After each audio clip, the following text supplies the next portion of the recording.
नमः शिवाय। प्रिय भक्तगणों, आज शुक्ल पक्ष की त्रयोदशी तिथि है और आज शुक्र प्रदोष का व्रत है। प्रदोष अर्थात त्रयोदशी का व्रत मनुष्य को संतोषी एवं सुखी बनाता है। अतः जो भक्तगण आज के दिन त्रयोदशी का व्रत करते हैं या कथा को सुनते हैं, उनके घर परिवार में सदा सुख शांति बनी रहती है। भक्तों को कर्ज से मुक्ति मिल जाती है। इस व्रत को करने से गौदान देने के समान पुण्य फल की प्राप्ति होती है। स्त्रियां सौभाग्यवती होती हैं। इस दिन सफेद या गुलाबी वस्त्र को पहनना तथा तिलक लगाना चाहिए। ऐसा करने से व्यक्ति की सभी मनोकामनाएं पूरी होती हैं। भगवान शिव जी के साथ साथ माता पार्वती का भी आशीर्वाद प्राप्त होता है। तो आज मैं सुना रही हूँ शुक्र प्रदोष व्रत में सुनी जाने वाली भोलेनाथ माता पार्वती की बड़ी ही दुर्लभ पौराणिक कथा, जिसे आप सभी भक्तगण बड़ी श्रद्धा तथा प्रसन्न चित मन से सुनिएगा। साथ ही चैनल को सब्सक्राइब करके वीडियो को लाइक कर दीजिए। कमेंट में जरूर बताइएगा कि शिव जी की सवारी बैल का क्या नाम है। भगवान शिव शंकर भोलेनाथ के चरणों में ध्यान करते हुए आइए सुनते हैं शुक्र प्रदोष व्रत की सुंदर कथा। विदर्भ देश में सत्यरथ नाम से प्रसिद्ध एक राजा थे, जो धर्म में तत्पर, सत्यशील और बड़े बड़े शिव भक्तों से प्रेम करने वाले थे। धर्म पूर्वक पृथ्वी का पालन करते हुए उनका बहुत सा समय सुख पूर्वक बीत गया। तदवंतर किसी समय सल्व देश के राजाओं ने उस राजा की राजधानी पर आक्रमण करके उसे चारों ओर से घेर लिया तथा उन शत्रुओं से राजा का बड़ा भयंकर युद्ध हुआ।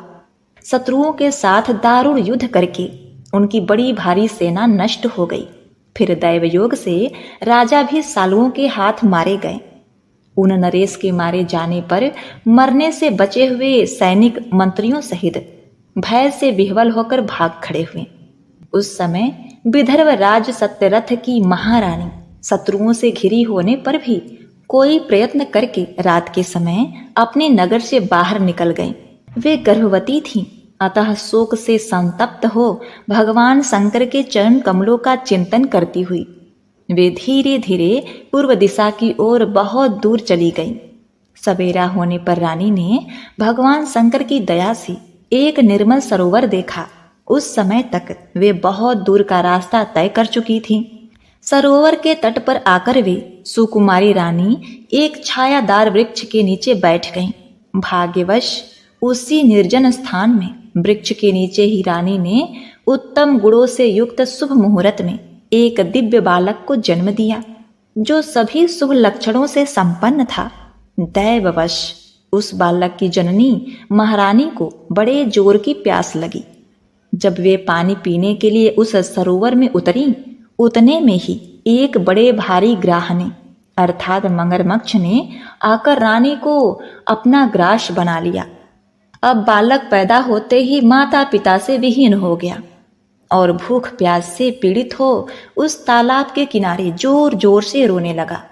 इतने में उस पर कृपा करके भगवान महेश्वर वहां आ गए और उस शिशु की रक्षा करने लगे। उन्हीं की प्रेरणा से एक ब्राह्मणी अकस्मात वहां आ गई। वह विधवा थी, घर घर भिक्षा मांगकर जीवन निर्वाह करती थी और अपने 1 वर्ष के बालक को गोद में लिए हुए उस तालाब के तट पर पहुंची थी। उसने एक अनाथ शिशु को वहां क्रंदन करते हुए देखा। निर्जन वन में उस बालक को देखकर ब्राह्मणी को बड़ा विस्मय हुआ और मन ही मन विचार करने लगी, अहो, यह मुझे इस समय बड़े आश्चर्य की बात दिखाई देती है कि यह नवजात शिशु, जिसकी नाल भी अभी तक नहीं कटी है, पृथ्वी पर पड़ा हुआ है। इसकी माँ भी नहीं है, पिता आदि दूसरे कोई सहायक भी यहाँ दिखाई नहीं देते। क्या कारण हो गया? न जाने यह किसका पुत्र है। इसे जानने वाला यहाँ कोई भी नहीं है जिससे इसके जन्म के विषय में पूछूं। इसे देखकर मेरे हृदय में करुणा उत्पन्न हो गई है। मैं इस बालक का अपने पुत्र की भांति पालन पोषण करना चाहती हूँ, परंतु इसके कुल और जन्म आदि का ज्ञान न होने के कारण इसे छूने का साहस नहीं होता। ब्राह्मणी जब इस प्रकार विचार कर रही थी, उसी समय भक्तवत्सल भगवान शंकर ने बड़ी कृपा की। बड़ी बड़ी लीलाएं करने वाले महेश्वर एक सन्यासी का रूप धारण करके वहां आ पहुंचे, जहां वह ब्राह्मणी संदेह में पड़ी हुई थी और यथार्थ बात को जानना चाहती थी। श्रेष्ठ भिक्षुक का रूप धारण करके आए हुए करुणानिधि शिवजी ने उससे हंसकर कहा, ब्राह्मणी, अपने चित्त में संदेह और खेद को स्थान न दो। यह बालक परम पवित्र है। तुम इसे अपना ही पुत्र समझो और प्रेम पूर्वक इसका पालन करो। ब्राह्मणी बोली, प्रभु, आप मेरे भाग्य से ही यहाँ पधारे हैं।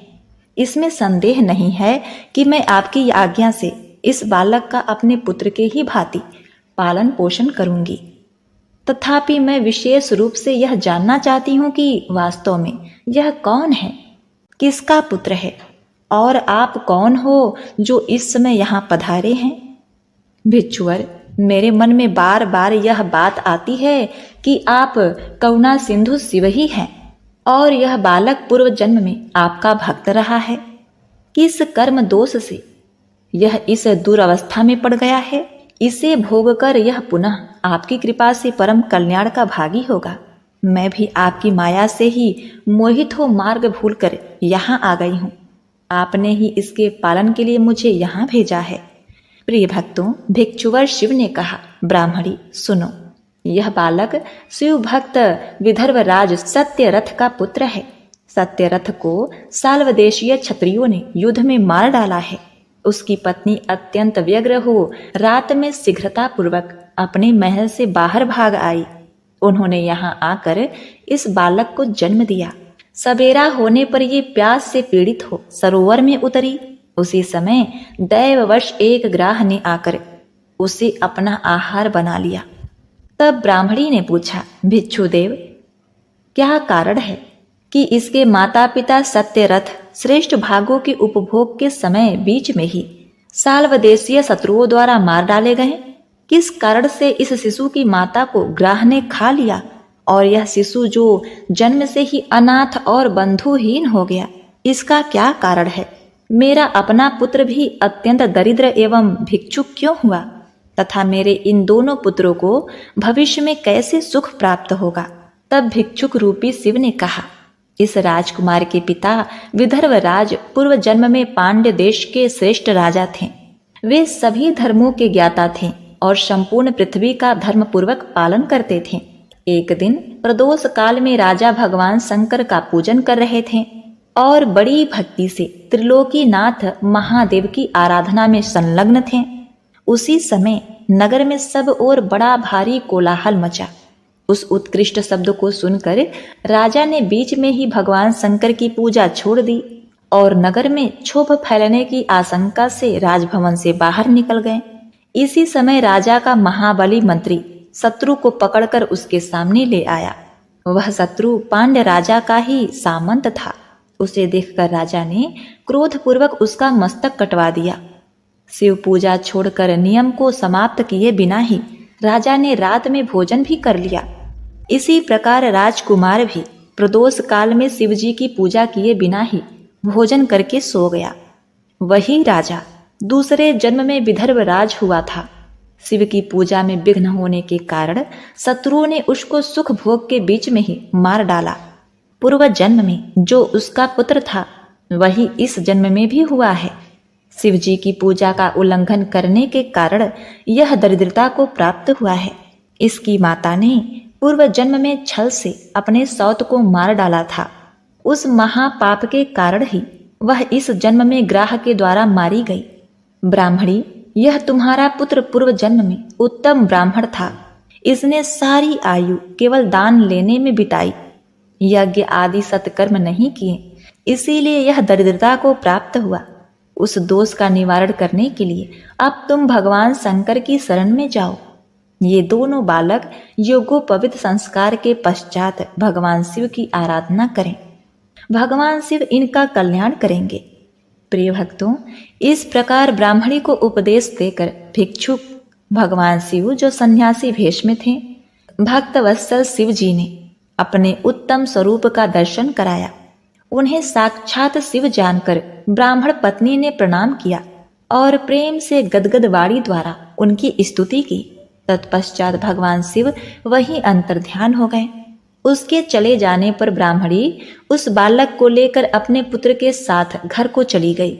वह उत्तम अन्न से अपने बेटे तथा राजकुमार का भी पालन पोषण करने लगी। यथा समय ब्राह्मणों ने उन दोनों का यज्ञोपवीत संस्कार कर दिया। वे दोनों शिव की पूजा में तत्पर रहते हुए घर पर ही बड़े हुए। सांडिल्य मुनि के उपदेश से नियम परायण हो वे दोनों शुभ व्रत रखकर प्रदोष काल में शंकर जी की पूजा करते थे। एक दिन ब्राह्मण कुमार राजकुमार को साथ लिए बिना ही नदी में स्नान करने के लिए गया। वहां उसे निधि से भरा हुआ एक सुंदर कलश मिला। इस प्रकार भगवान शंकर की पूजा करते हुए उन दोनों कुमारों का उसी घर में 1 वर्ष बीत गया। तदवंतर एक दिन राजकुमार उस ब्राह्मण कुमार के साथ वन में गया। यहाँ अकस्मात एक गंधर्व कन्या आ गई। उसके पिता ने वह कन्या राजकुमार को दे दी। गंधर्व कन्या से विवाह करके राजकुमार निष्कष्ट राज भोगने लगे। जिस ब्राह्मण पत्नी ने पहले अपने पुत्र की भांति उसका पालन पोषण किया था, वही उस समय राजमाता हुई और वह ब्राह्मण कुमार उसका भाई हुआ। राजा का नाम धर्मगुप्त था।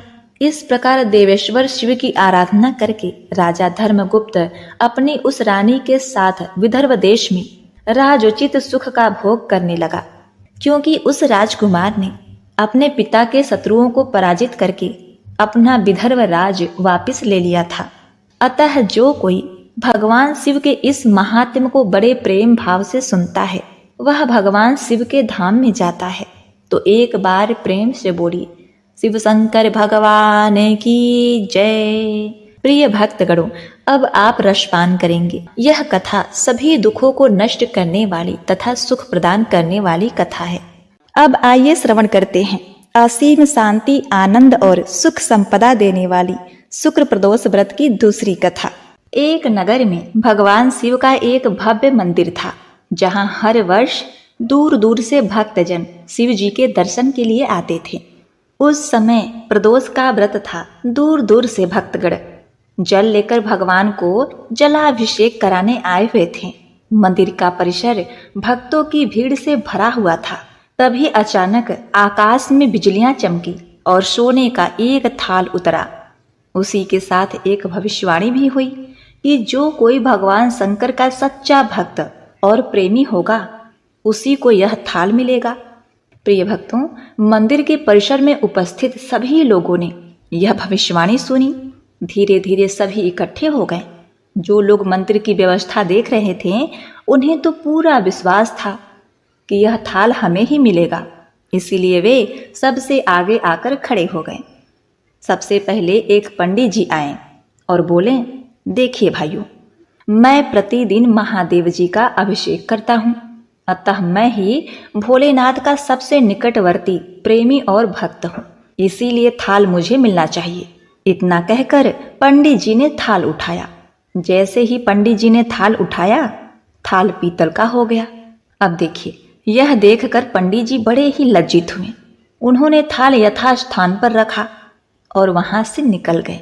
इसी प्रकार वहां उपस्थित सभी पंडितों ने खुद को आजमाया, लेकिन शायद उनमें से कोई भी सच्चा भक्त नहीं था।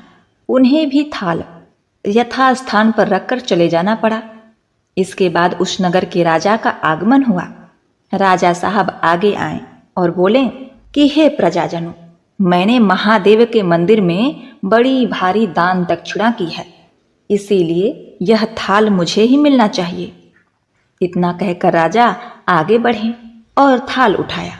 जैसे ही राजा ने थाल उठाया, थाल तांबे का हो गया। यह देखकर महाराज भी बड़े लज्जित हुए और थाल यथास्थान पर रखकर एक तरफ खड़े हो गए। इसके बाद इसी तरह एक एक करके दानी, महात्मा और भक्त पधारे। थाल उठाया, लेकिन किसी के हाथ में कुछ और, किसी के हाथ में कुछ और हो गया, लेकिन सोने का नहीं रहा।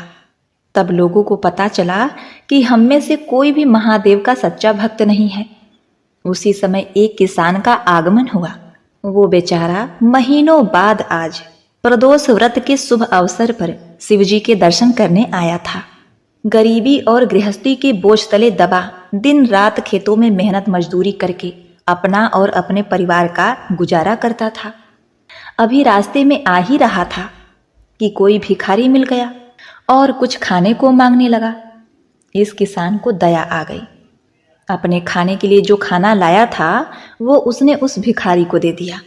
थाल के बारे में इसने भी सुना था, लेकिन इसने उस ओर कोई ध्यान नहीं दिया। सीधा मंदिर में गया और महादेव का पूजन करके बाहर आ गया। परिक्रमा करके जाने को हुआ, तभी पीछे से एक व्यक्ति बोला, अरे ओ भाई, तुम भी थाल को उठाकर देख लो, हो सकता है तुम ही वह सच्चे भक्त हो जिसके लिए यह थाल आया है। किसान को लगा कि वह व्यक्ति उसका मजाक बना रहा है। किसान ने हंसते हुए कहा, भाई, मैं तो कभी कोई पूजा पाठ नहीं करता, महीने में एक आध बार मंदिर आ जाता हूँ, मैं काहे का सच्चा भक्त। वह आदमी बोला, भाई, हम तो देख चुके हैं, हमारी भक्ति तो 2 कौड़ी की भी नहीं है। अब तुम ही अपना हाथ लगा कर देख लो, सोने का थाल मिले न मिले, किंतु पता तो चल जाएगा कि तुम्हारी भक्ति में कितनी सच्चाई है। लोगों के बहुत ही आग्रह करने पर आखिर उस भोले भाले किसान ने जाकर थाल उठा लिया। जैसे ही उसने थाल उठाया, लोगों के आश्चर्य का ठिकाना न रहा। सोने का थाल रोशनी से चमकने लगा। यह देखकर सब लोगों में खुशियों की लहर दौड़ गई। सभी लोग उसके जयकारे लगाने लगे और पूछने लगे, भाई, तुम ही सच्चे भक्त हो, अब हमें भी बता दो कि कैसी भक्ति करते हो जिससे महादेव तुमसे इतने प्रसन्न हैं। तो किसान बोला, भाई, मैं कोई भक्ति नहीं करता, मैं केवल दिन भर खेतों में काम करता हूँ और थोड़ा समय निकालकर जरूरतमंद लोगों की मदद करता हूँ। इसके अलावा भगवान भोलेनाथ का मन ही मन ध्यान कर लेता हूँ और कोई विशेष कार्य नहीं करता। लोग पूछने लगे, तुम लोगों की मदद क्यों करते हो? हंसते हुए किसान बोला, सुकून, दूसरों के चेहरे पर मुस्कान देखकर मुझे जो आनंद और खुशी होती है उसे मैं शब्दों में बयान नहीं कर सकता। शायद यही कारण है कि महादेव मुझसे खुश हैं। इसलिए हमेशा याद रखें, सत्कर्म का आरंभ भी आनंद से होता है और अंत भी आनंददायक होता है। दुष्कर्म का आरंभ भी दुख से होता है और अंत भी दुखदायक होता है। आप सैकड़ों मील की यात्रा करके भी दूसरों का दिल दुखाते हैं तो आपकी वह तपस्या, साधना और महादेव का दर्शन धूल के बराबर है। तो एक बार प्रेम से बोलिए, हे भोलेनाथ, जैसे आपने उस किसान पर कृपा दृष्टि बरसाई, वैसे अपने सभी भक्तों का कल्याण करना, सबकी गरीबी दरिद्रता दूर करना, उन्हें मोक्ष देना। हर हर महादेव।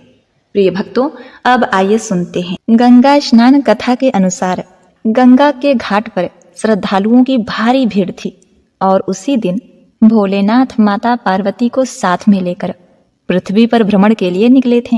वे अपने प्रिय नगरी काशी की ओर प्रस्थान किए हुए थे।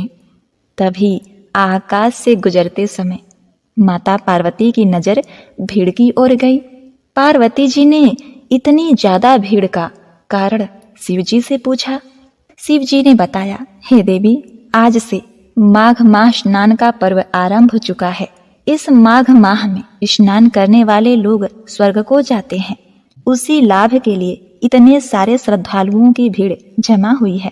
प्रिय भक्तगणों, पार्वती जी का भीड़ को देखकर कौतूहल तो शांत हो गया, लेकिन उनके मन में एक सवाल भी आया। तब उन्होंने भोलेनाथ से पूछा कि हे भगवान, हे भोलेनाथ, गंगा स्नान करने वाले ये सारे लोग स्वर्ग चले गए तो क्या होगा? स्वर्ग में इतना स्थान कहाँ है प्रभु? फिर लाखों वर्षों से लाखों लोग इस तरह गंगा स्नान करके स्वर्ग पहुंच रहे हैं, तो वे लोग कहाँ हैं? स्वर्ग में उन्हें कहाँ स्थान मिला है? देवी भगवती के इस सवाल पर भोलेनाथ ने कहा, हे देवी, शरीर को गीला करना एक बात है, लेकिन स्वर्ग प्राप्ति के लिए तो मन की मलिनता को धोना बहुत ही आवश्यक है। तब माता पार्वती ने पूछा कि यह कैसे पता चलेगा प्रभु कि किसने शरीर धोया है और किसने मन को पवित्र किया है? शिव जी ने बताया, हे पार्वती, यह उनके कर्मों से समझा जाता है। प्रिय भक्तगणों, पार्वती जी की शंका अब भी नहीं मिटी। तब शिव जी ने अपने प्यारी पत्नी पार्वती जी के मन में चले सारे सवालों के समाधान के लिए उन्हें कहा, हे देवी, चलो मैं तुम्हें सारी बात एक प्रत्यक्ष उदाहरण के माध्यम से समझाने का प्रयत्न करता हूँ, लेकिन इसके लिए हमें एक नाटक करना होगा। तब क्या था, शिव जी तुरंत ही एक कोढ़ी का रूप बदल लेते हैं और रास्ते में लेट जाते हैं और माता पार्वती को कहते हैं, हे देवी, आप एक अत्यंत ही सुंदरी का रूप धारण कर लीजिए। वैसे तो आप अत्यंत ही सुंदर हैं। अब क्या था, माता पार्वती अपना रूप बदलकर कोढ़ी बने शिव जी के साथ गंगा स्नान के लिए जाते मार्ग के किनारे बैठ गईं। गंगा स्नान करने वाले लोगों की भीड़ उन्हें देखने के लिए रुकती। ऐसी अलौकिक सुंदरी के साथ ऐसा कुरूप कोढ़ी सबको देखकर हैरानी हो रही थी और सबको आश्चर्य भी हो रहा था। कौतूहल में सभी इस बेमेल जोड़ी के बारे में पूछताछ करते, आपस में कानाफूसी करते। माता पार्वती जी शिव जी द्वारा रटाया विवरण उन्हें सुनाती रहती। अब देखिए, देवी पार्वती सभी को यह बताती कि यह कोढ़ी मेरा पति है। गंगा स्नान की इच्छा से हम यहाँ आए थे। गरीबी के कारण इन्हें कंधे पर रखकर लाई हूँ। बहुत थक जाने के कारण थोड़े विराम के लिए हम यहाँ बैठे हैं।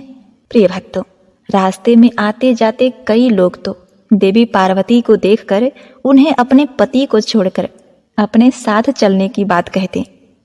अब उनकी बातें सुनकर माता पार्वती को बहुत क्रोध आता, लेकिन शिव जी ने उन्हें शांत रहने का वचन जो ले लिया था, इस कारण माता पार्वती को ना चाहते हुए भी शांत रहना पड़ता। माता पार्वती तो यह सब बातें सुनकर सोच रही थी कि भला ऐसे भी लोग गंगा स्नान के लिए आते हैं, ये स्वर्ग जाने की कामना रखते हैं। ऐसे लोग जो किसी दूसरे स्त्री पर नजर गड़ाए रखते हैं, क्या ये स्वर्ग के अधिकारी हैं? माता पार्वती के चेहरे की निराशा देखने ही लायक थी। भोलेनाथ और माता पार्वती का यह क्रम शाम तक चलता रहा। तभी एक सज्जन पुरुष वहां पर आए और उन्होंने पूछा, हे देवी, आप यहाँ पर क्यों बैठी हैं? ये कौन है और इस तरह असहाय पड़े हुए हैं? माता पार्वती ने कहा, यह मेरे पति हैं। हम लोग गंगा स्नान के लिए आए हैं और हम यहाँ पर बैठकर विश्राम कर रहे हैं। विश्राम करने के पश्चात हम गंगा स्नान करेंगे। प्रिय भक्तों, इस तरह पार्वती जी ने रटा रटाया विवरण उन्हें भी सुना डाला। यह सुनकर उस सज्जन पुरुष के आंखों में आंसू भर आए। उन्होंने सहायता का प्रस्ताव किया और कोढ़ी को कंधे पर लाद कर गंगा तट तक पहुंचा दिया। और यहाँ तक कि वे लोग गंगा स्नान कर भी लेते हैं। उसके बाद उस सज्जन पुरुष ने जो अपने साथ में सत्तू लाया था, उन दोनों को खाने के लिए दिया और फिर सुंदर स्त्री बनी माता पार्वती को बारंबार नमन करते हुए कहा, हे देवी, आप जैसी देवियां ही इस धरती के स्तंभ हैं। धन्य हैं आप जो इस प्रकार अपना धर्म निभा रही हैं। ऐसा कहकर वह पुरुष दोनों को प्रणाम करता है। भगवान शिव और माता पार्वती ने उसे आशीर्वाद दिया। शिव पार्वती वहां से उठे और कैलाश की ओर चल पड़े। शिव जी ने रास्ते में कहा, हे देवी, हे पार्वती, इतनों में से एक ही व्यक्ति ऐसा था जिसने अपना मन धोया और स्वर्ग के लिए सुगम रास्ता बनाया। गंगा स्नान का महालय तो सही है, पर इसके साथ मन भी धोने की शर्त लगी है।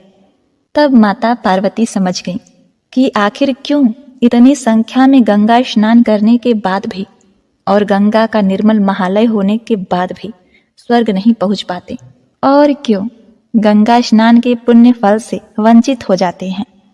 क्योंकि उन्हें विश्वास नहीं होता कि गंगा स्नान करने के बाद भी उनके पाप धुल जाएंगे।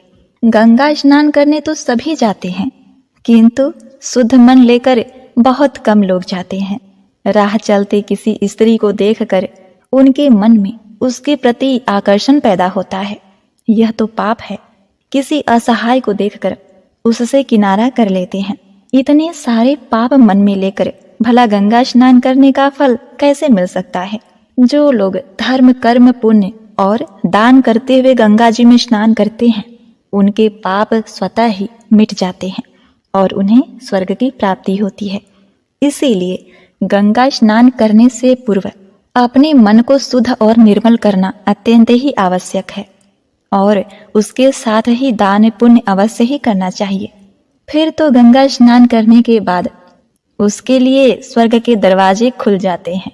एक बार प्रेम से बोलिए, हर हर गंगे पार्वती पते, हर हर महादेव। कर्पूर गौरम करुणावतारम, संसार सारम भुजगेन्द्रहारम, सदा वसन्तं हृदयारविन्दे, भवं भवानी सहितं नमामि। जय शिव ओंकारा, भज शिव ओंकारा, ब्रह्मा विष्णु सदा शिव, ब्रह्मा विष्णु सदा शिव, अर्धांगी धारा। जय शिव ओंकारा, एकानन चतुरानन पंचानन राजे, प्रभु पंचानन राजे, हंसानन गरुड़ासन, हंसानन गरुड़ासन, वृषवाहन साजे। जय शिव ओंकारा, दो भुज चार चतुर्भुज, दस भुज अति सोहे, प्रभु दस भुज अति सोहे, तीनों रूप निखरते, तीनों रूप निखरते, त्रिभुवन जन मोहे। जय शिव ओंकारा, छर माला वन माला, गरुड़ माला धारी, प्रभु गरुड़ माला धारी, त्रिपुरारी कंसारी, त्रिपुरारी कंसारी, करमाला धारी। जय शिव ओंकारा, श्वेतांबर पीतांबर बाघंबर अंगे, प्रभु बाघंबर अंगे, सनकादि गरुड़ादिक, सनकादिक गरुड़ादिक, भूतादिक संगे, कर मध्ये कुशमंडलु, चक्र त्रिशूल धारी, प्रभु चक्र त्रिशूल धारी, सुखकारी दुखहारी, सुखकारी दुखहारी, जगपालनकारी। ओम जय शिव ओंकारा, ब्रह्मा विष्णु सदा शिव, जानत अविवेका, प्रभु जानत अविवेका, प्रणवाक्षर में शोभित, प्रणवाक्षर में शोभित, ये तीनों एका। जय शिव ओंकारा, त्रिगुण स्वामी की आरती जो कोई नर गावे, प्रभु जो कोई नर गावे, भजत शिवानंद स्वामी, भजत शिवानंद स्वामी, मन वांछित पावे। जय शिव ओंकारा, जय शिव ओंकारा, भज शिव ओंकारा, ब्रह्मा विष्णु सदा शिव, अर्धांगी धारा। जय शिव ओंकारा।